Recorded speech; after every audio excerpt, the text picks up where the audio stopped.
អត់មានក្តីសម័យកុំទិញ LV Imagination និយាយលេងទៅបងៗហើយ order ទី1គឺគាត់ទិញ10អំអិលតែភ្លេចក្លិនបាត់ហើយ order ទី2គឺគាត់យកជាមួយនឹងខ្លួនរបស់ LV Imagination និយាយទៅសម័យនេះគេថាលក់ដាច់មែនតើហើយក្លិនទី2គឺ JVC Lamella Parfum និយាយទៅបងគាត់យកពីរក្លិននេះគេថាប្រើបានគ្រប់ពេលវេលាទាំងអស់តែម្ដងទៅកម្មវិធីក៏បានទៅ date ក៏បានហើយ order ទី3គឺ Burberry Her Petal Limited ក្លិនគេចេញមកគេថាតាក់ទាញមែនតើផ្អែមចេញពីផ្លែឈើ Berry លាយឡំក្លិនបែបរាងផ្កាគឺថា the best យកតែម្ដងហើយ order ទី4គឺជាខ្លួនរបស់ Dior Sauvage EDP ក្លិនមួយនេះគេថាអាចប្រើប្រចាំថ្ងៃបានគេថាមកពេញចិត្តតែម្ដងទៅធ្វើការទៅសាលារៀននេះគេថាបានទាំងអស់តែម្ដងនិយាយទៅក្លិនគេគេថាប្រើឲ្យចង់ប្រើទៀតអែមយកតែមែនតើហើយ order ទី5គឺជាខ្លួនរបស់ GO Profumo ដែលអ្នកនាងស្គាល់ថា GO ខ្មៅហ្នឹងនិយាយទៅក្លិនគេគេថាចេញមកស្រស់ស្រាយខ្លាំងមែនតើបែបលក្ខណៈទឹកណា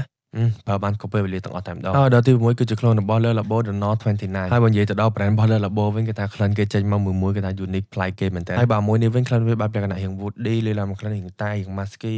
និយាយទៅគេថាប្លែកគេមែនតើហើយ order ទី7គឺជាខ្លួនរបស់ YSL EDP និយាយទៅក្លិននេះគេថាមហាលោកដាច់មែនតើមូលហេតុដោយសារតែក្លិនគេស្រស់ស្រាយឲ្យប្រើប្រចាំថ្ងៃបានចេញមកលក្ខណៈថាក្លិនបរិសុទ្ធសង្ហាតែម្ដងអញ្ចឹងមានតែប៉ុណ្្នឹងទេគេថាអរគុណទៅដល់បងខ្លាំងមែនតើ